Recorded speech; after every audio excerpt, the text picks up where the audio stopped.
Bonjour. Marie-Laurence San-Robin, bonjour. Oui, Nous sommes bien à la Villa Falais. Oui, vous êtes bien à la Villa Falais. Vous nous permettez d'entrer? Oui, je vous permets d'entrer. On vous suit, merci. C'est une histoire qui se termine, comme on dit. C'est nos parents qui avaient acheté cette maison. Elle nous a vu grandir. Et puis nos parents sont plus là. Et puis les circonstances de vie fait que nous-mêmes ne sommes plus non plus sur le site de la Chaux-de-Fonds.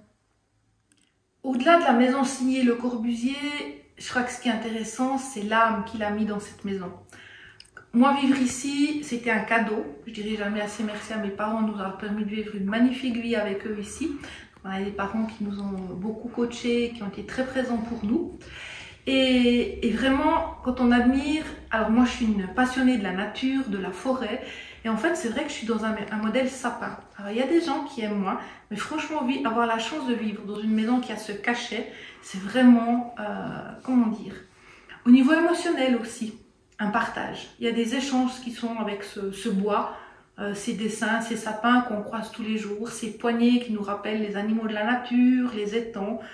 Vraiment, très beau souvenir.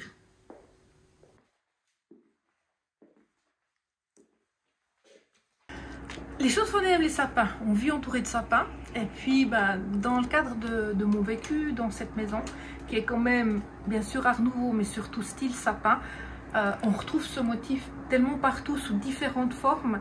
Et je trouve que ça, c'est vraiment la particularité de cette maison. C'est les différentes déclinaisons. Si on regarde la façade, on va trouver des triangles. Mais on peut imaginer un sapin qui grimpe sur les bords, si on regarde, ou des doubles sapins. Le bois a été taillé. On retrouve sur le bas une autre façon de symboliser le sapin. Et puis après, le travail des ferronniers avec la ferronnerie, une façon de représenter le sapin au travers de toute la barrière de cet étage. Et si on regarde la barrière de l'étage du dessous, une autre façon, de nouveau beaucoup plus dure, beaucoup plus géométrique, de représenter le sapin.